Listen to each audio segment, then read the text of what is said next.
Hello, my name is David Gish, and this is Hometown Voices Stories. Here's a story for you. People often ask, why are the school colors red and white instead of green and white? Since we live in Greenville, we've been incorporated as a city since 1847, and so you would think our colors would be green and white, but they are red and white. And there is a reason for that. Greenville School District, official entity, started in 1895. Soon after that, sports teams began to show up. We had baseball teams back in the turn of the century. We had tennis teams at the turn of the century. Football teams came a little bit later. We had track teams as early as 1911. And the school colors were green and white. But with the outbreak of World War I in 1917, the United States government recalled all the green dye for the war effort.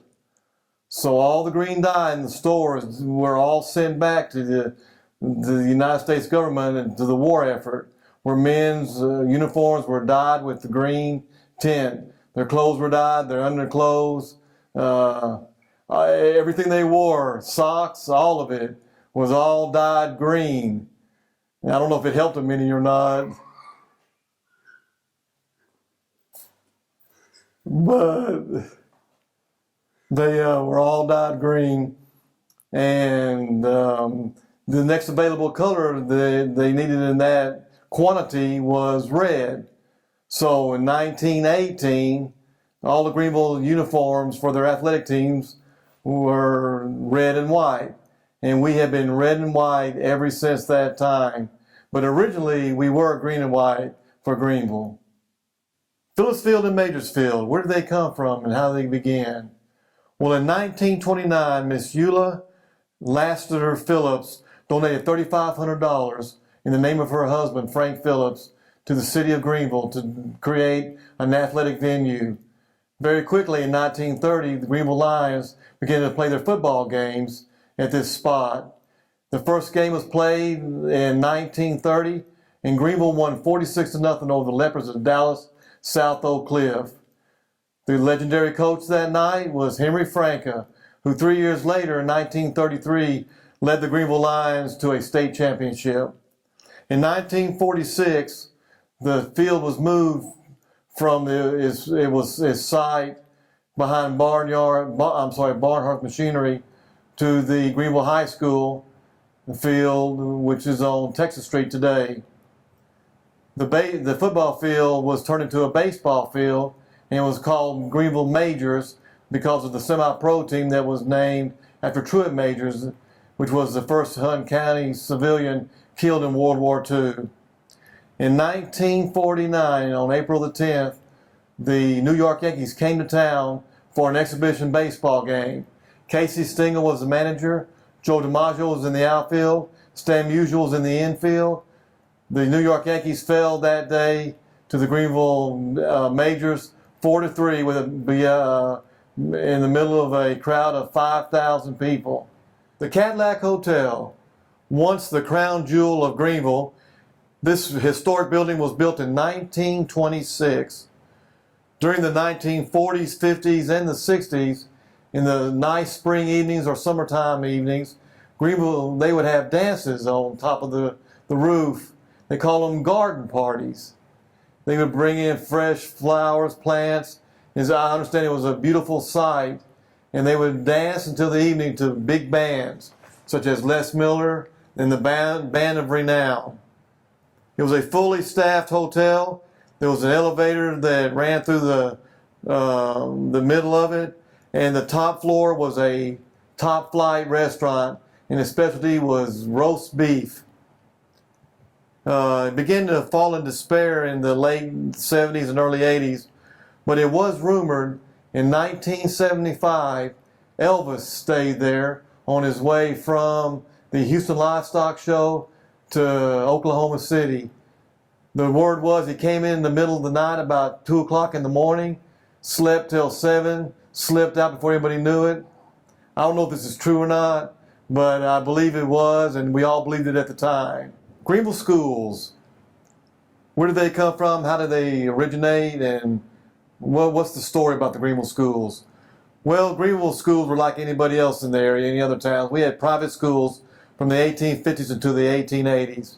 But then the city of Greenville bought the John Edmund School for $2,000, and in 1884 began the Greenville school systems. The first high school, located 5 blocks west of the courthouse, was opened in 1893 on the corner of Washington and King Street, just across the street from the old Mercado's grocery store. The first graduating class was 1889 and consisted of 9 young ladies. The parents had enrolled boys, but they had all dropped out by the age of 14 to get jobs. The faculty consisted of 1 principal and 8 teachers in 1909 and 1910. The second high school was built in the early 1920s, and in fact it's the site of Greenville Electric Utility Systems right here on Wesley Street where we're sitting now bringing you this broadcast. The third high school, which today is the middle school, opened in 1951 and was the high school for 31 years. There was an addition built in 1966 along with the cafeteria and the band hall. There was a radio show from the early 50s called The Lion's Roar. This school was integrated in 1969, and the present high school was opened in 1982 and 83 and still stands today as Greenville High School. Greenville High School and athletics. What a rich history we have here in Greenville. The first football championship was won in 1909. There was only 11 players, but I guess that's all they needed. The school colors at that time were green and white. With the war effort of 1917, the green dye had to be sent back to the United States government, and the school colors changed from green and white to red and white in 1918. In 1911, the North Texas Championship baseball title was won by Greenville High School, and in 1917, 1918, and 1919, these 3 years in a row, Greenville won the state football title, and in 1919 won the state track and field title. Henry Franca coached in the semifinals from 1931 and 1932, and under UIL guidelines won the state championship in 1933. Also in 1932, a Greenville native, Edgar Abowich, ran on the gold medal. Edgar Abowich ran the 4x400 meter and won the gold medal in the 32 Olympics in Los Angeles. Back in 1929, Miss Phillips bought land and donated it to the Greenville Schools and named it Phillips Field. Later in 1946, the name was changed to the Texas Street Stadium, and it was named Phillips Field, while the old Phillips Field took on the name Major Stadium for the Greenville Majors semi-pro baseball team.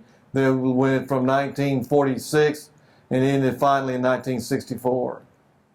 Let's record your hometown voice's story. Contact Juice by calling 903-457-2800 or email us at studio34@juice.org.